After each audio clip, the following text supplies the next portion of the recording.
Well, good afternoon, everyone. It's exciting to be here in our nation's capital today. I wanted to come and personally thank the outstanding team at Ottawa Civic Hospital, led by the outstanding President and CEO, Cameron Love, as well as all of our frontline workers at our Ottawa hospitals and long-term care homes. You're absolute champions. You've been true heroes over the past few months. And Mayor Watson, it's great to see you again, and thank you for our many great discussions we've had. We've been listening to you and to the people of Ottawa, and I'm here today with our Minister of Finance, Rod Phillips, our Health Minister, Christine Elliott, and all of our local champions, Minister Lisa MacLeod, Minister Marilee Fullerton, MPP Goldie Gamari, and MPP Jeremy Roberts. I always say Ottawa is well represented, because we've made incredible progress here in Ottawa. A few weeks ago, when we first saw the second wave that hit Ottawa, we worked closely with Mayor Watson, Dr. Etches, and our team to quickly bring in targeted action to stop the spread of COVID-19. And thanks to that early and necessary action, we're now seeing real improvements. And I was talking to the mayor the other day, and it's amazing when people band together what they can do. New cases in Ottawa are trending down. People are following the rules. And I agree with Mayor Watson and Dr. Etches 100% when they say we have to find ways to make sure we keep our schools and businesses open while protecting everyone's health and safety. That's why, effective tomorrow, I can confirm that Ottawa will be moving to the orange restrict level of our new COVID-19 response framework. This means Ottawa restaurants, bars, and gyms will be able to reopen tomorrow, provided they follow public health measures. York Region will be joining Ottawa as Eastern Ontario Health Unit moves to yellow protect level. That's because of improving public health trends. After consulting with local medical officer of health, our chief medical officer of health, and in line with the clear indicators outlined in our new COVID-19 framework, Peel Region Health Unit will move to the red control level. This is why we have the framework, so we can scale up public health measures to protect the health and the well-being of the public. We need to get this virus under control in Peel. The region is averaging 103 cases per 100,000. The percent positivity in daily cases is growing. Hospital capacity is under pressure as we bring in reinforcements to support case and contact management. As we move many more regions across the province into this new framework on Saturday, I am confident our government has a clear plan to support frontline healthcare going forward. That's why our government is delivering $15.2 billion more this year for healthcare through the 2020 Ontario budget. Ontario's action plan, Protect, Support, and Recover. That's an additional $15.2 billion to reinforce our healthcare system and better support our frontline heroes and the patients they care for. Mr. Phillips has done an incredible job to make every resource available to fight the deadly threat we face with COVID-19. Thanks to this plan, we are ready for anything. We have the most comprehensive and robust fall preparedness plan in the entire country. This investment will help us clear the backlog of surgeries and improve access to care at hospitals across the province. As we announced yesterday, the next phase of Ontario's action plan will add over 2,200 hospital beds right across the province. That's over 2,200 additional beds to ensure we have the necessary capacity to care for patients and battle any future surges or waves. We're making an investment of over $350 million to help bring the necessary capacity to our hospitals. For Ottawa, this funding means 254 more beds for the region, and that's huge, 254 more beds. My friends, help is here.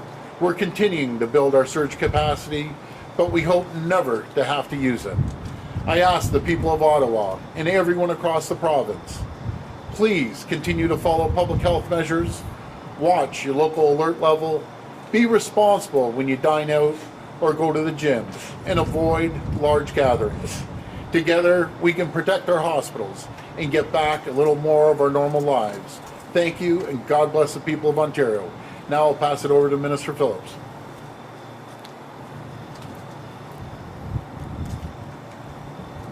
It's a great honor to be here in Ottawa with my colleagues.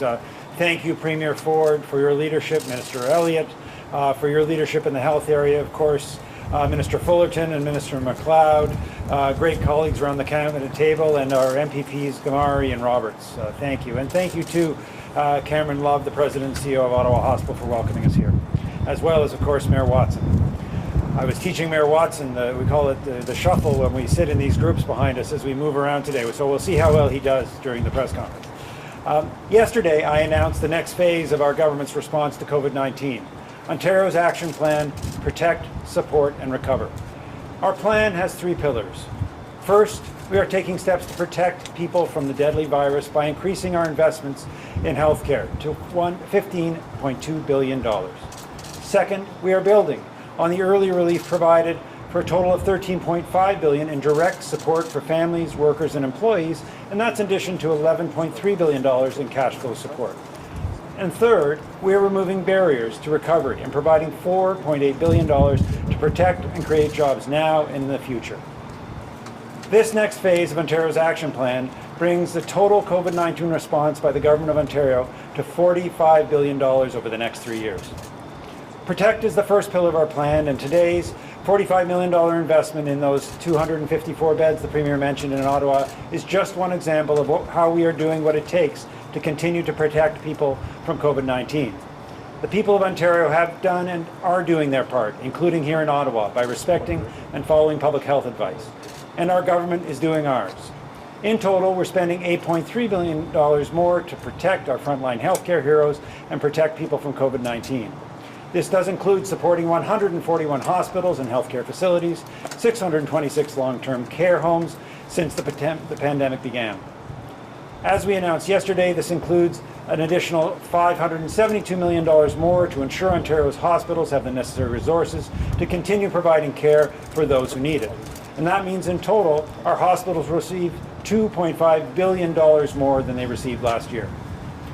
Since March, working with our hospital partners, we've added an additional 3,100 beds to help communities be prepared for scenarios. That includes, of course, the 2,200 the Premier mentioned most recently added.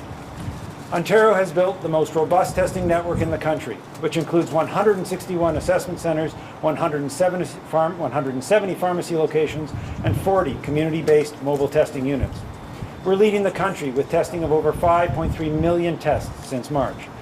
And we purchased $1.1 billion in personal protective equipment to protect our frontline heroes so they can do their jobs safely.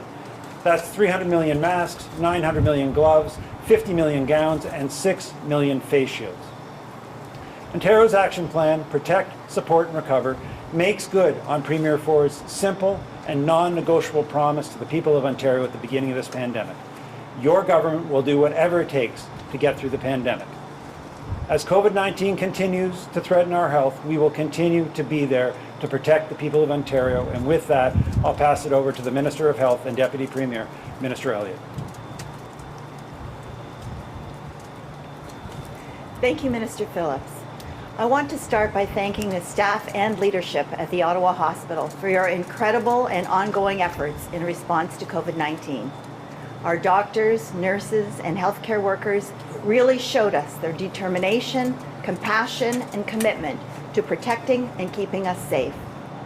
Thank you to all the staff, physicians, nurses, and volunteers for all of your efforts.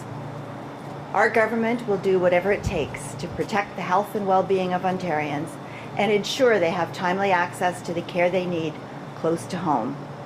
That's why we are investing nearly $45 million to create up to 254 more hospital beds in Ottawa. This includes 39 beds and 20 ambulatory offload spaces at the Ottawa Hospital, 120 beds at the Greystone Village Retirement Home, 56 beds operated by the Queensway Carleton Hospital, 10 beds at Hôpital Montfort, and 9 beds at CHEO. Today's funding also includes over $16 million to build the new Emergency Department Ambulance Offload and Medicine Transition Unit facility here at the Ottawa Hospital Civic Campus, and $1.5 million to hire dedicated offload nurses at 4 Ottawa area hospitals to support paramedics transferring the care of their patients to hospital staff, allowing them to respond to the next 911 call more quickly. Through these investments, our government is increasing hospital capacity and reducing wait times for patients and families in the Ottawa region, and ensuring our health system is able to respond to COVID-19 outbreaks and help patients waiting for surgeries and other procedures. So thank you, and I would now like to invite my colleague, Minister Fullerton, to say a few words.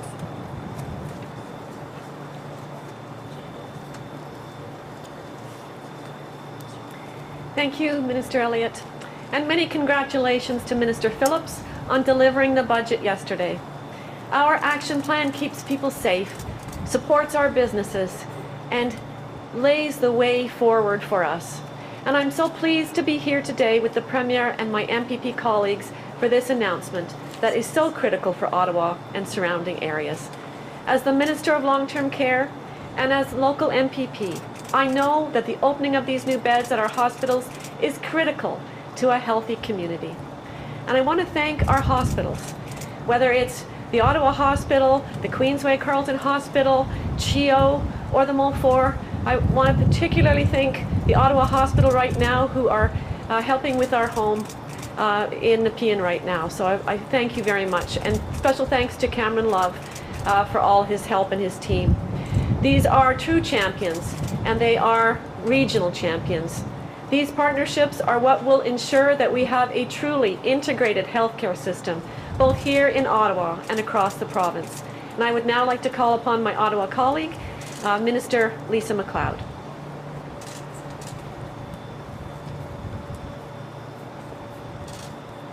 First, I'd like to start off by thanking Premier Ford, Minister Phillips, and Minister Elliott for joining us here today. And I'd like to thank my colleague, Minister Fullerton, for her steadfast leadership in the long-term care sector. Over the last number of years, I've worked hard on behalf of the Ottawa Hospital, Hôpital Montfort, CHEO, and the Queensway Carleton Hospital to help strengthen our local healthcare system, to more effectively support alternative levels of care patients across the nation's capital. Today's announcement will help alleviate pressure by adding 254 beds right here at home. This is a welcomed and needed investment by our government for our city as we fight off the COVID second wave and deal with the flu season. The past 8 months have tested us in immeasurable ways, and I want to personally thank our healthcare heroes who continue to fight on the front lines of the pandemic. I can assure you that our government will be there for you. I'll be there for you.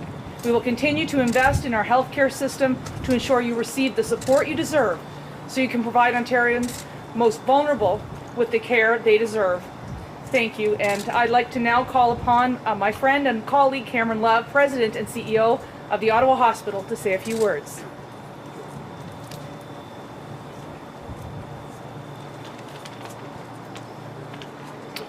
Well, good afternoon, everyone, and thank you, Minister MacLeod. It's truly a privilege to be here today for this important event during these unprecedented times. The last 6 months has been a challenge for our entire hospital, our community, our healthcare system, and the province at large. But I want to start by thanking the Premier and the members of his government for their continuing unwavering leadership, support, and commitment to invest in our healthcare system across this great province, and in particular for the investments at the Ottawa Hospital and our partners across this region. Because of their commitment, we were able to increase our bed capacity to care for people when they're at their most vulnerable times and when they require access to the Ottawa Hospital's most specialized services. I'd also like to recognize our frontline healthcare staff and physicians who have cared for this community relentlessly since the beginning of the pandemic. They come to the hospital day in and day out, committed to providing our patients with compassionate care that they all deserve. These important investments by our government will provide our healthcare team with infrastructure they need to continue our care to the community during these difficult times. The people in Ottawa and Eastern Ontario can rest assured that with the commitment shown by this government and the dedication of our healthcare teams, we will continue to provide world-class care not only through this pandemic, but in all the times ahead. Thank you for your time today, and I'd like to now hand it over to Mayor Watson.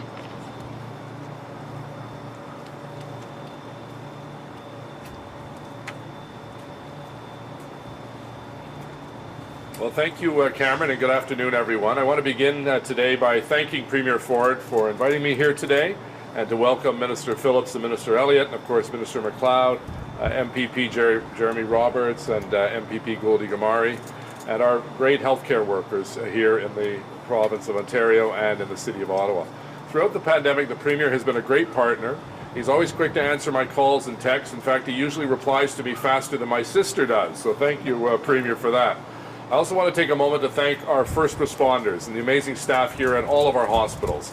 Merci à notre personnel médical et les premiers respondants pour leur service envers nos résidents ici à Ottawa à travers la pandémie et à chaque jour.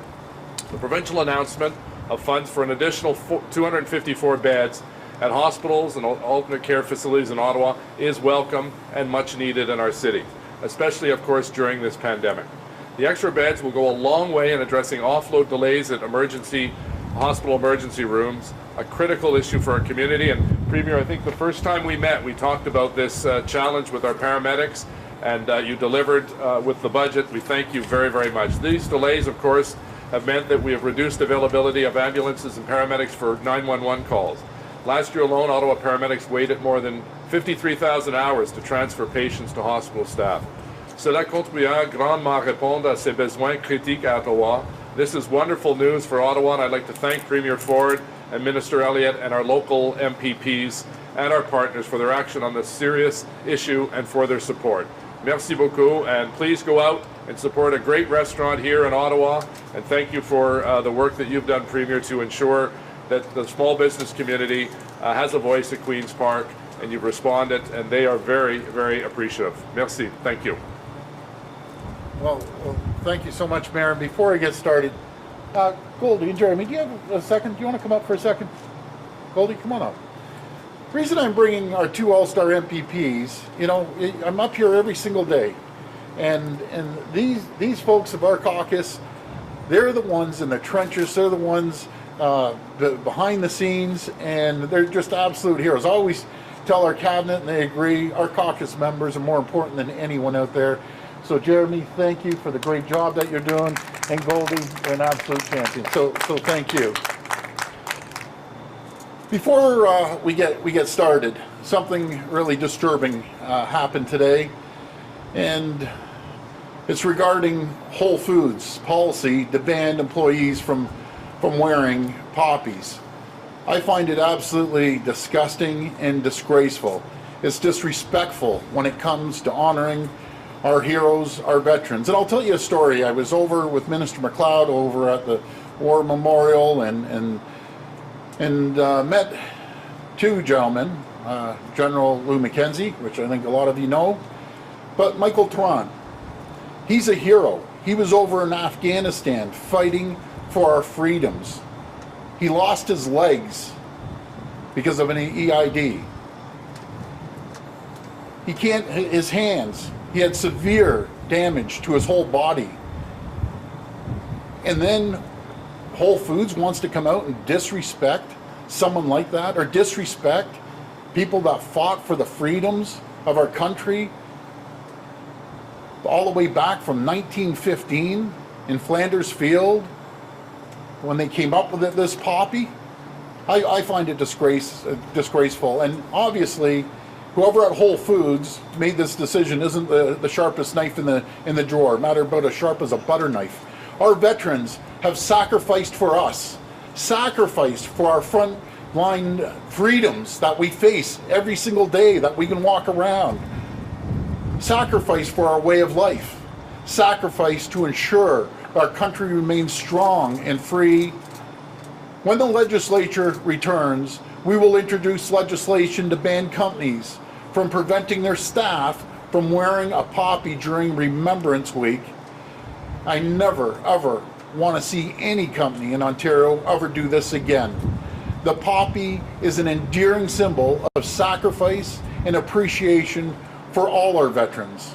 And we will always, always respect and stand up for our heroes. And I'll be ready to take questions now. We'll go to the phone line for questions. First question, please. Your first question comes from Ashley Legasic with News Talk 1010. Please go ahead. Hi, Ashley. Hi, Premier. Thank you for taking my question. Obviously, there's so much going on today. I wish I could ask you about all of it, but I'll start out with Peel Region. When your government introduced this new framework, it was kind of showed as a system that would finally give some certainty to businesses for when they could expect to reopen or restrict. But here we are today, and less than 12 hours before they were supposed to be allowed to open up, they're moving to the red zone. So there's no doubt restaurant owners in the region would have spent the early part of this week spending thousands of dollars on food and products preparing for a reopening. For health officials in Peel, it's been pretty clear all week they wouldn't be ready to reopen, so why is this coming so late? And what do you have to say to restaurant owners who are out even more money? Well, before I pass it over to the Minister of Health, the red zone, they can still have customers come in, a limit of 10 per restaurant, tables of 4. They can stay open till 10 o'clock, stop serving alcohol at 9 o'clock, so it doesn't totally shut them down. But the numbers that we're seeing in Peel and specifically Brampton, they're just going through the roof. It's out of control right now, and we have to react. And these are the tough decisions I absolutely hate making. I hate making them. I told the health table today, I mentioned it to our cabinet. At the end of the day, I have to make these decisions with the consultation of our Chief Medical Officer of Health, the health table, and the Public Health Officer of Peel. I've talked to the mayors as well. Yes, they're reluctant as well to close businesses. But folks, there has to be a point that we do, as uncomfortable as myself and Mayor Watson were to close businesses. It works. The people of Ottawa hunkered down. And look at the difference that we've seen in a few weeks here in Ottawa. And I give all of the mayor all the credit, his leadership. I give all the credit to the people of Ottawa. Folks in Brampton, we gotta hunker down. Because it's gonna, what I don't wanna do is go to the absolute worst scenario that everything gets locked down. Our hospitals are at capacity. William Osler is at capacity right now. That's what this is about. So I'll pass it over to the Minister of Health. Well, we received specific data on both Tuesdays and Thursdays about what's happening in each region across Ontario.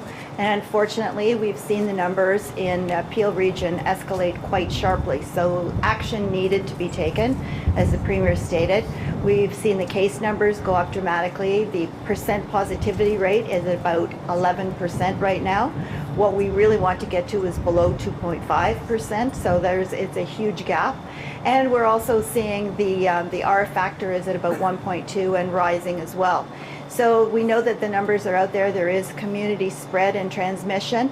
And we also have to take a look at our ability of our health system to manage the increase in cases.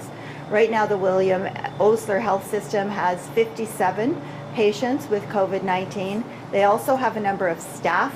They're away because of illness as well. And they have asked for other hospitals to take any new patients for them. And they've had to cancel some of the surgeries that people have been waiting for a long time.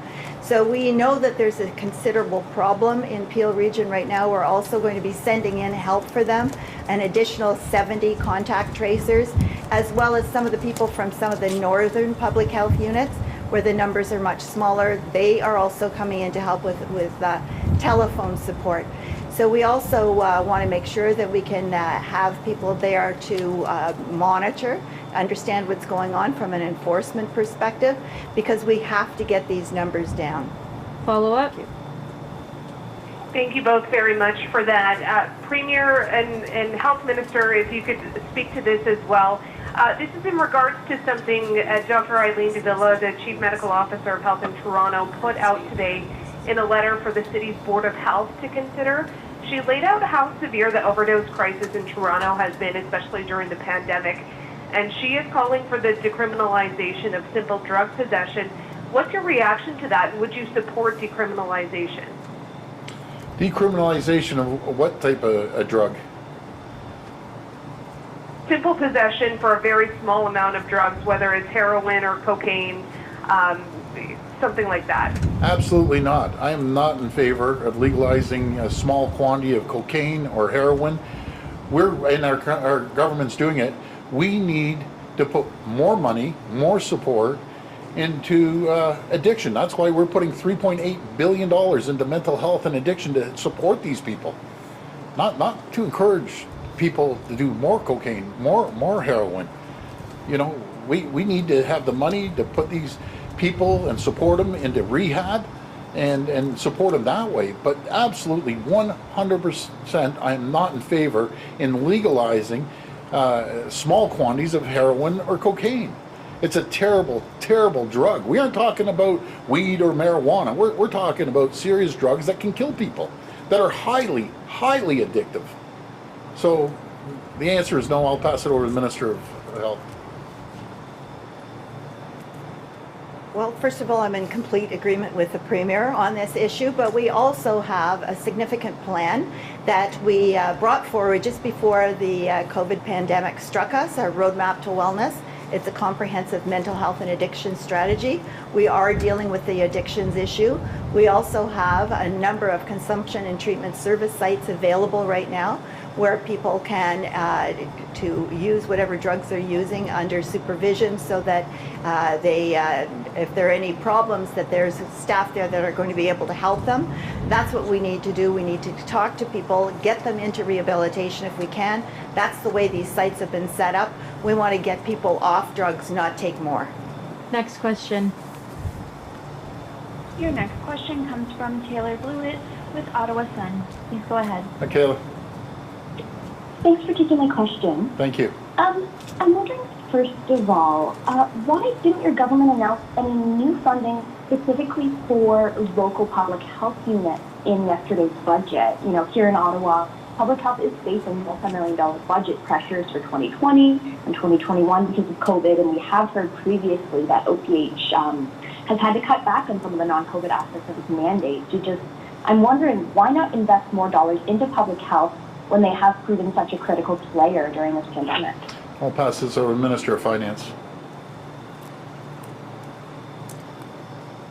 Thank you for the question, Taylor. You know, as part of the investments we've made investments of over $170 million into both directly into the public health system, and of course as well into the community-based health supports, whether it's telehealth and other important areas. I did have a conversation with Mayor Watson this morning, and one of the areas we've also been very active on has been support for municipalities. The Premier led the other premiers to a historic $4 billion of support for municipalities, and of course municipalities share the funding responsibility with public health. So we'll continue to have that dialogue and discussion. I know the Minister of Health has made it clear that public health is an important priority for us. But again, we've provided more dollars, and in particular have said that we will continue to be there with our municipalities to support public health as well as the broader health system. Follow-up. Just pivoting a little bit, the budget proposal to grant municipalities the power to issue property tax breaks to small businesses. Just wondering, where did the idea for this actually come from, and are you concerned at all that cities will just have to raise residential property taxes to cover the shortfall this would create? I don't believe so, and before I hand it back to the Minister of Finance, I call him the architect because he was the architect of a phenomenal budget. We have to create an environment for companies to come here and thrive and grow and prosper. And a good example that the Minister used yesterday on all fronts, not just property taxes, no matter if it's a business education tax, which was unfair right across the province. It was all over the place. Now we have a level playing field that companies are going to be able to save up to 30% on that. But a good example on energy costs was what GM, the CEO, when they left Oshawa a while ago, they said, how can you be competitive in a jurisdiction of Ontario with some of the highest hydro rates in North America? And I got to give a shout out again to Jerry Diaz for putting a great deal together, attracting GM back. But we have to create an environment, because we aren't competing against the guy down the street anymore. We're competing against the Michigans, the Ohios, the Pennsylvanias, North Carolinas that want to try to eat our lunch. That's not going to happen. We're going to bring more companies to Ontario because we're going to create that environment until they can go and reinvest into their companies here. They reinvest into the people, reinvest into technology and equipment, and keep the money here.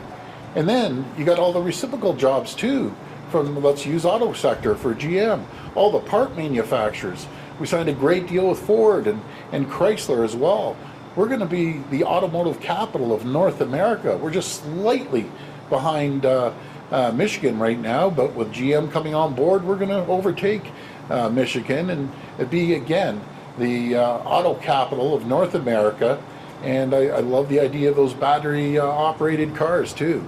We'll be producing more cars, battery operated cars, than any jurisdiction anywhere in North America, because we have the brightest and the best people anywhere in the world right here in Ontario, and there's nothing we can't make.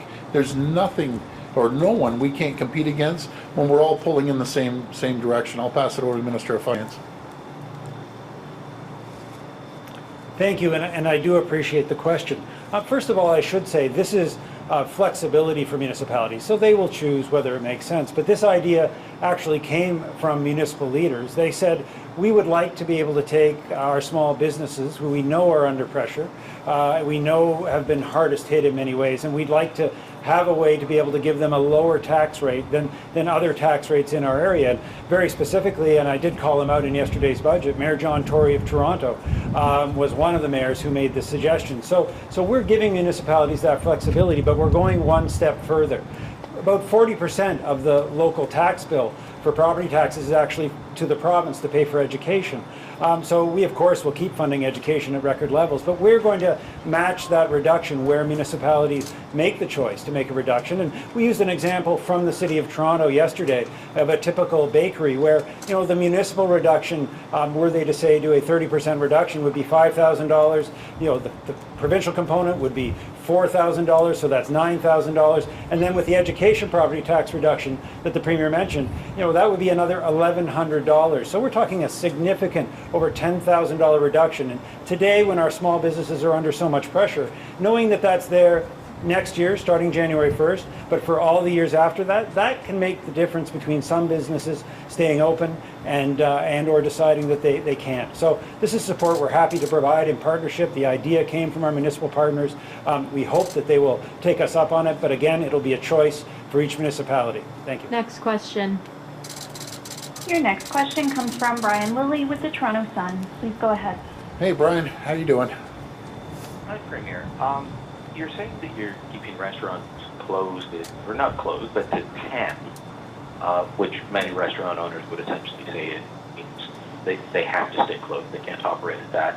But you're saying you're doing it because of the case count in Peel and the spread of positivity.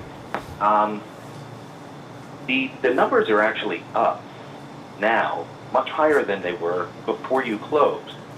So why are you punishing restaurants, gyms, etc., when if they've been closed for the last 2 months? It was 86 cases on October 5th. Now it's almost 300. Why are you punishing businesses that have been closed because of whatever else is happening in the community? Isn't it, as you said to Bill Carroll this morning, that people are just having parties and spreading it that way? Well, there's a combination of spread right across that region, Brian. And if you look at the positivity rates, they're going through the roof. You look at the William Osler. Ever since this has started, I've never had a call from William Osler saying, "Hey, we're becoming maxed out." And at the end of the day, they just have to hunker down.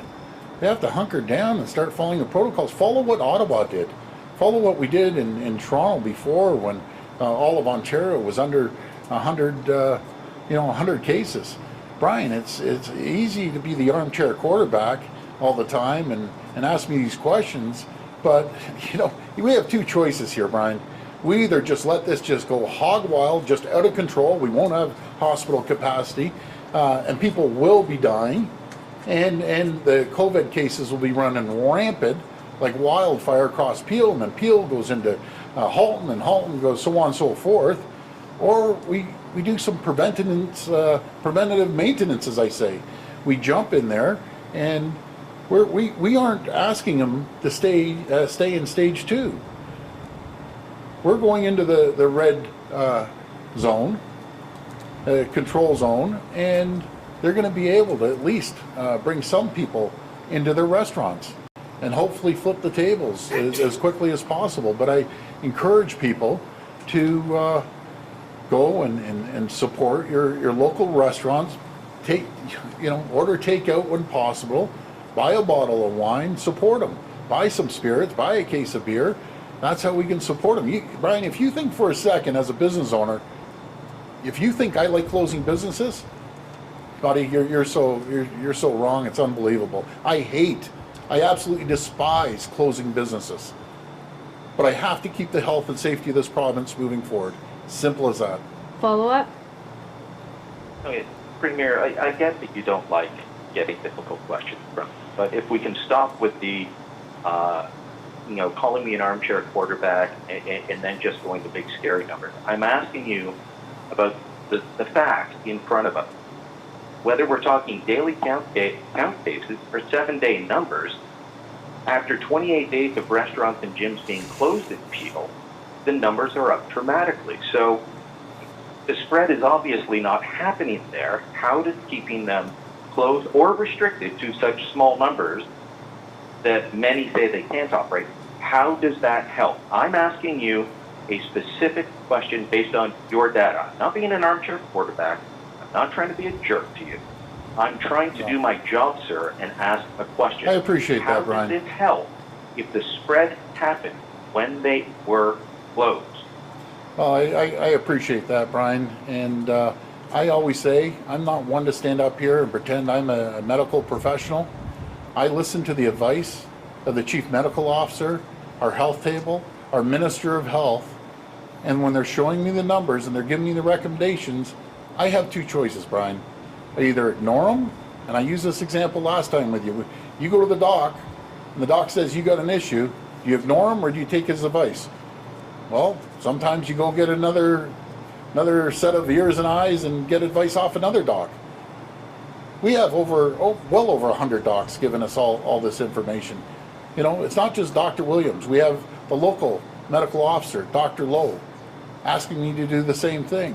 So either I just wash my hands of it, Brian, and say we just aren't going to listen to the docs anymore, and let's just go at it.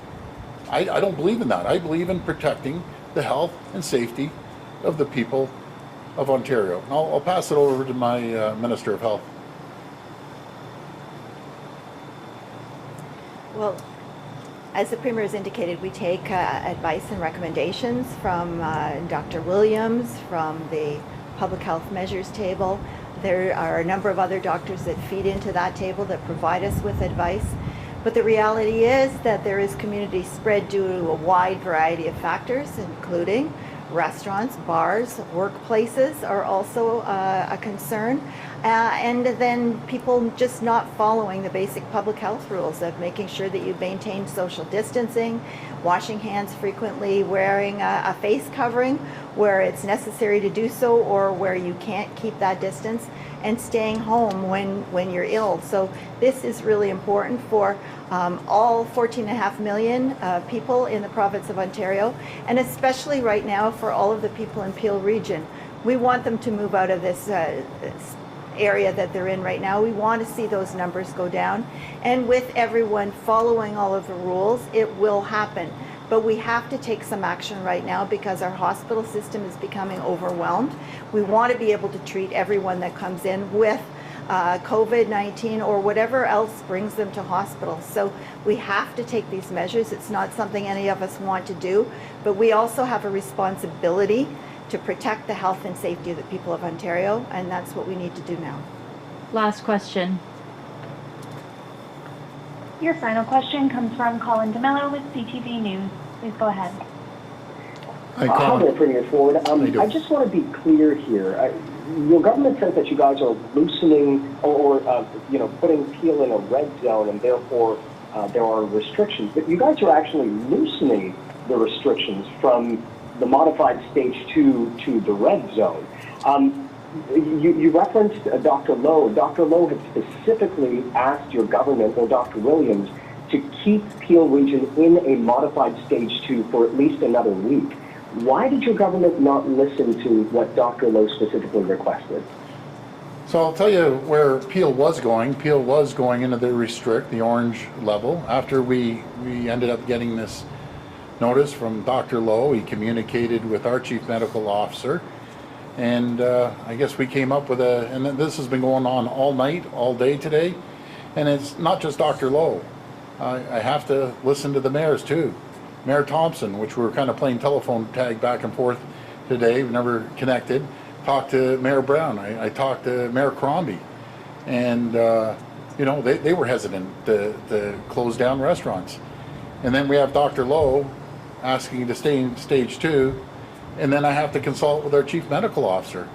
Colin, I'm telling you, it's not an easy decision. So there's a happy compromise, but we also have to protect the integrity of the framework. They've fallen, and everyone can see it. It's fully transparent. They have fallen into the and the control area. I apologize, the red zone, the control area. And once they fall into that, then they're in that zone until we get out. So I think it was a relatively fair compromise, again, trying to keep businesses going to a certain degree, keeping schools open, cooperating and collaborating with the mayors, working with the local public health officer, and working with the chief medical officer of Ontario. So you have everyone giving you advice, and I think it was a fair compromise. We're talking about a week. And again, Colin, I don't want to close these folks down, which we aren't closing them totally down, but I understand their concern too.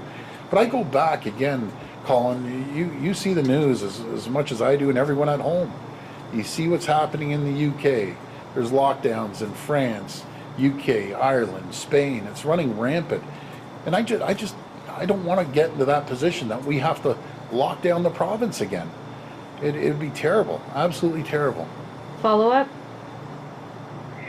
Thank you, Premier. So I wanted to ask about the framework that you're talking about, this color-coded chart that a lot of people are now getting used to.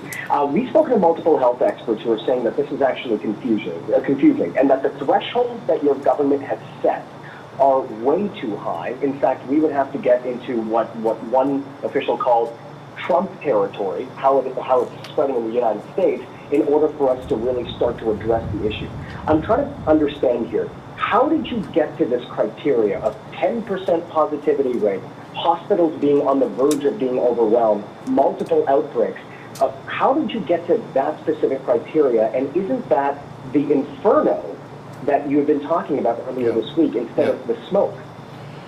Well, again, this is structured around preventative, as I say, preventative maintenance, being proactive before there is an inferno, as I used the example the other day. And we've rolled that out since Tuesday. We're going to keep moving forward, but it's being proactive too. When we see issues, to jump in there, to put more contact tracers in there, to have more pop-up centers in the hot areas. And that's what we're going to focus on. I'll pass the balance over to the Minister of Health. Thank you. Well, we need to continue to be consistent with the decisions that we're making. We've set up the framework. It was designed after full consultation and advice from Dr. David Williams, the Public Health Measures Table, the many members at the modeling table as well. And there's other people who have volunteered to come forward. So this isn't just the advice of one person. Not every public health doctor is going to agree with this, but these are solid recommendations that have been brought forward by a number of public health experts, and that's what established the framework for us, and that's what we're working with now, so that there can be some certainty to the people of Ontario about where their public health region sits, and then be able to make their own decisions about what they want to do within their own region, whether they want to go out to dinner, whether they want to go to a gym or not. I think the personal responsibility aspect of it is also very important. So the framework is there for a number of reasons, but it was fully developed in consultation with public health experts. Thank you, everyone. Thank you, everyone.